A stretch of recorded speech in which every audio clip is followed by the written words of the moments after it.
नमस्कार। मैं राकेश गुणवंत तामनकर आप सभी का मेरे इस वीडियो चैनल के ऊपर स्वागत करता हूं। मित्रों, आज हम संत रामदास स्वामी द्वारा रचित श्री सार्थ दासबोध में अर्चन भक्ति के बारे में चर्चा करने वाले हैं। अर्चन भक्ति यानी भगवान की पूजा। अर्चन भक्ति कई प्रकार की हो सकती है। केवल भगवान का पूजन करने से ही नहीं, मंदिर में सेवा देना, मंदिर को कुछ वस्तुएं दान रूप में अर्पण करना, ये सभी अर्चन भक्ति में आता है। चलिए देखते हैं रामदास स्वामी हमें अर्चन भक्ति के बारे में क्या बताते हैं। तो आज का पॉडकास्ट हम प्रारंभ करते हैं। संत रामदास स्वामी द्वारा रचित श्री सार्थ दासबोध में अर्चन भक्ति, ये नवविद्या भक्ति में पांचवी भक्ति कहलाती है। संत रामदास स्वामी कहते हैं कि जाख माता यानी जखाई देवी, माया रानी, बाला, बगुला, मानविनी, मांगिनी, जोगिनी इत्यादि देवताओं का पूजन करना तथा अनेक प्रकार का कुलाचारों का पालन करना, ये अर्चन भक्ति में आता है। संत रामदास स्वामी कहते हैं, अनेक तीर्थ क्षेत्रों में जाकर उन तीर्थ क्षेत्रों के जो प्रमुख देवता हैं, वहाँ जाकर उन देवताओं का पूजन करना तथा इस प्रकार के कई उपचारों द्वारा यानी अनेक प्रकार की विधियों द्वारा परमेश्वरन का पूजा करना अर्चन भक्ति कहलाता है। अर्थात जैसे आप अयोध्या जाएंगे तो वहाँ के जो आराध्य देवता हैं वो है भगवान श्री राम। तो वहाँ जाके आपको भगवान श्री राम का पूजन करना है। हनुमानगढ़ी में जाके हनुमानगढ़ी में हनुमान जी का पूजन करना है और विविध प्रकार की विधियों के उपचारों से आपको भगवान का पूजन करना है। तीर्थ क्षेत्र वाराणसी में जाएंगे तो वहाँ भोले शंकर का पूजन आपको करना है। उज्जैन में महाकालेश्वर में जाते हैं तो वहाँ महाकालेश्वर भगवान का पूजन करना है। यदि आप सिद्धि विनायक गणेश मंदिर जाते हैं तो वहाँ गणेश जी का पूजन करना है। यदि आप कलकत्ता जाके माँ काली की मंदिर में जाते हैं तो वहाँ माँ काली का पूजन करना है। बद्रीनाथ धाम जाते हैं तो वहाँ भगवान श्री कृष्ण का पूजन करना है। मथुरा जाते हैं तो कृष्ण का पूजन करना है। इस प्रकार जितने तीर्थ क्षेत्र हैं और उस तीर्थ क्षेत्र के जो देवता हैं, तो उस तीर्थ क्षेत्र में जाके उस देवता का पूजन करना अर्चन भक्ति में आता है और वो विधि विधान पूर्वक उन देवताओं का पूजन किया जाना चाहिए। संत रामदास स्वामी कहते हैं कि उपचार माने जो हम पूजन करने वाले हैं उसके लिए जो सामग्री हमको लगेगी वो कौन कौन सी वस्तुएं लग सकती हैं। उनका कहना है कि विधियां इस प्रकार की हैं। पहला, भगवान को अर्पण करने के लिए पंचामृत होना आवश्यक है, चंदन होना आवश्यक है, टीका लगाने के लिए हल्दी, कुमकुम, अक्षत, सुगंधित फूल, फल, अनेक प्रकार के द्रव्य, धूप, दीप, कर्पूर आरती अथवा घी की बनी अनेक बातियां जिससे निरांजन में जला के सहस्त्र बातियों से भगवान की आरती की जा सके। अनेक प्रकार के सुंदर सुंदर खाद्य पदार्थ जो ईश्वर को पसंद हैं, ऐसे सुंदर सुंदर भोग लगाने के लिए अनेक खाद्य पदार्थ उसमें सम्मिलित करना चाहिए। संत रामदास स्वामी कहते हैं कि पंचमेवा अनेक सुंदर खाद्य पदार्थ इसका भगवान को नैवेद्य अर्पण करना चाहिए। अनेक प्रकार के आभूषण, कीमती वस्त्र तथा पैरों तक लटकने वाली मालाएं भगवान को अर्पण करनी चाहिए।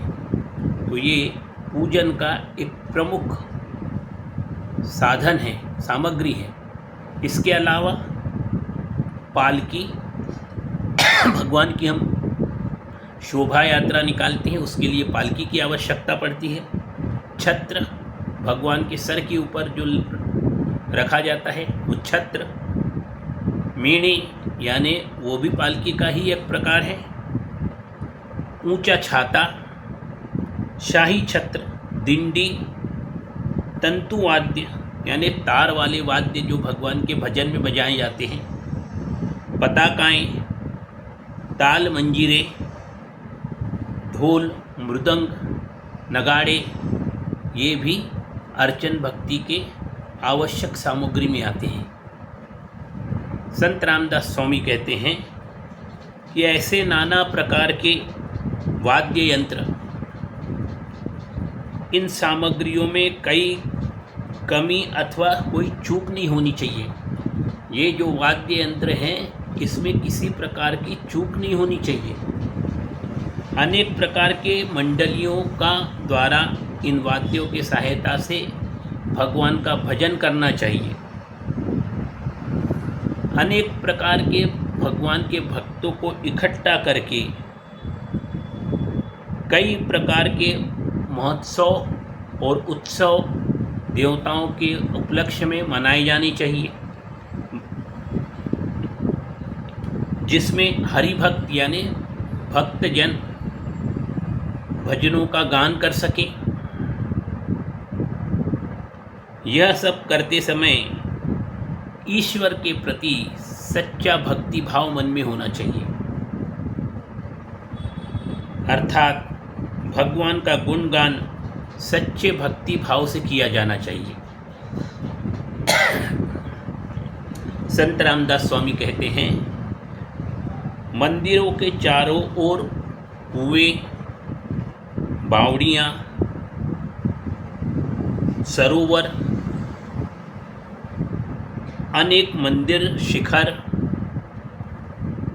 अत्यंत मनोहर एवं बड़े प्रांगण, वृंदावन, तुलसी के बगीचे बनाए जाने चाहिए।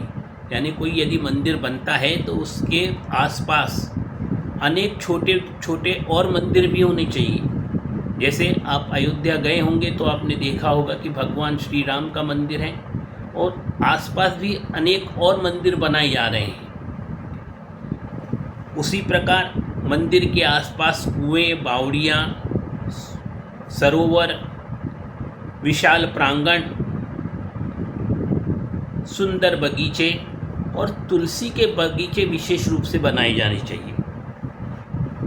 ये सब अर्चन भक्ति में ही आता है। संत रामदास स्वामी कहते हैं, मठ, मंडप, धर्मशालाएं, मंदिर के पास के दालान, पूजा के अनेक उपकरण, बर्तन आदि, नक्षत्र, मालाएं और अनेक प्रकार की वस्त्र सामग्रियां, पोटलियां, वस्तुओं सहित विभिन्न वस्त्र मंदिर को अर्पण किए जाने चाहिए। यानी हमें ये सब वस्तुएं मंदिर को दान करनी चाहिए। संत रामदास स्वामी कहते हैं, अनेक पर्दे, मंडप, शामियाने, अनेक रत्नों के गुच्छे, हाथी, घोड़े, गाड़ियाँ, जो भी हम अनुकूल और संभव हमारे लिए हो, हम सहजता से मंदिर को दान कर सकते हैं। ऐसे सब वस्तुएं हमें मंदिर को अर्पण करना चाहिए। ये अर्चन भक्ति में आता है। संत रामदास स्वामी कहते हैं, आभूषण, वस्त्र, अन्न, जल, इन्हें रखने के लिए अनेक प्रकार के साधन जैसे छोटे बड़े बर्तन, ये देवालयों को अर्पित किए जाने चाहिए। यह अर्चन भक्ति के अंतर्गत, ये देवालयों को जो हम दान देते हैं वो अर्चन भक्ति के अंतर्गत आता है। संत रामदास स्वामी कहते हैं, देवालय के चारों ओर सुंदर वन, उपवन, बगीचे और फूलों की पर्णकुटियाँ जैसी आवश्यकता हो वैसी बनानी चाहिए। माने केवल मंदिर ही नहीं, मंदिर के चारों ओर सुंदर सुंदर बगीचे होने चाहिए, सुंदर सुंदर पुष्प वाटिकाएँ होनी चाहिए। और ये मंदिर को नहीं बनाना है, ये हमें बना के मंदिर को अर्पण करना है। संत रामदास स्वामी कहते हैं, उन बगीचों में तोता, मैना, मोर, बतख, चक्रवाक, चकोर, कोयल इत्यादि प्रमुख रूप से पक्षी उसमें होने चाहिए उन बगीचों में। देवालय के आसपास जो मंदिर हैं, माने जो मंदिर के आसपास जो बगीचे हैं, उनमें प्रमुख रूप से तोते, मैना, मोर, बतख, चक्रवाक, चकोर, कोयल, ये प्रमुख रूप से ये पक्षी उन बगीचों में होने चाहिए।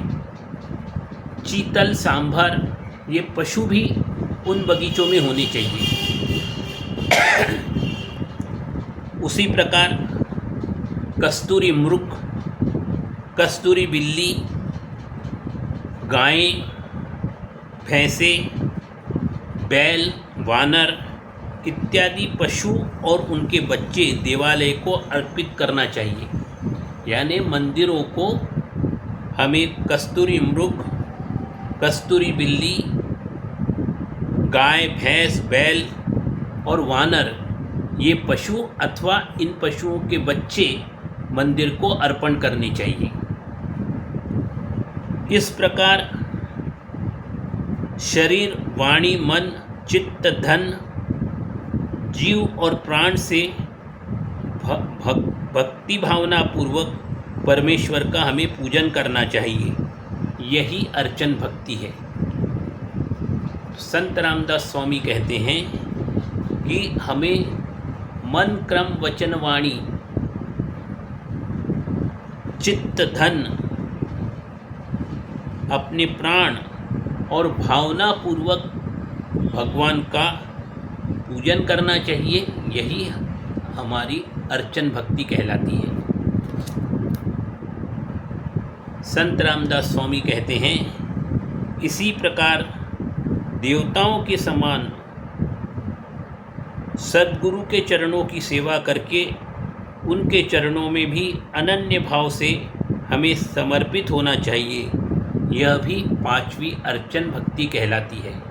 यानी जिस प्रकार हम अपने भगवान का पूजन करते हैं, वैसे ही हमें देवताओं के समान ही सद्गुरुओं का भी पूजन करना चाहिए, उनके चरणों की सेवा करनी चाहिए और उनके प्रति हमें भक्ति भाव पूर्वक समर्पित भावना से रहना चाहिए।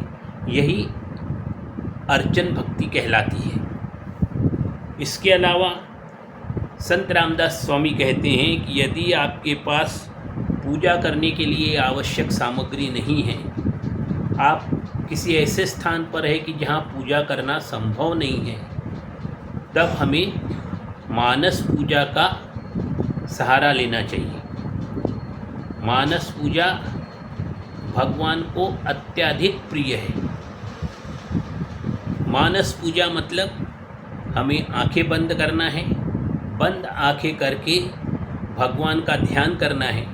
जो हमारे इष्ट देवता हैं, मान लीजिए आपके इष्ट देवता भगवान श्री राम हैं, तो आंखें बंद कर ध्यान करने पर भगवान श्री राम का चित्र आपके आंखों के सामने उपस्थित हो जाना चाहिए। फिर भगवान श्री राम का हमें चंदन, गंध, पुष्प, अक्षत, सुगंधित द्रव्य, माला, वस्त्र, आभूषण, सुंदर सुंदर मालाएं, सुंदर सुंदर खाने योग्य उत्तम मिठाई पदार्थ नैवेद्य के रूप में हमें भगवान को अर्पण करनी चाहिए।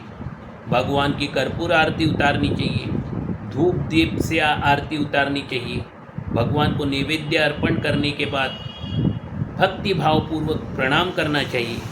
और जिस प्रकार हम भगवान की पूजा करते हैं, ठीक उसी प्रकार अपने मन को एकाग्रचित्त करके भक्ति भावपूर्वक मन ही मन सारे वस्तुओं की कल्पना करते हुए हमें भगवान का पूजन करना चाहिए।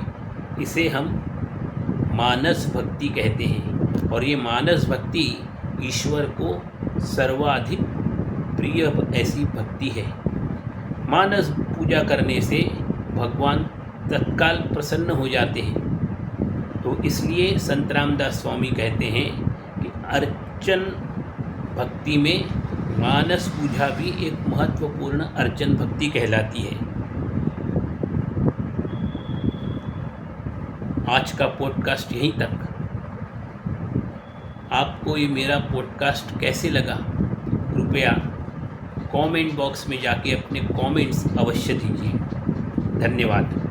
आप लोगों से अनुरोध है कि कृपया मेरे इस चैनल को आप लाइक करें, सब्सक्राइब करें और अपने मित्रों के साथ शेयर भी कीजिए। जय जय रघुवीर समर्थ।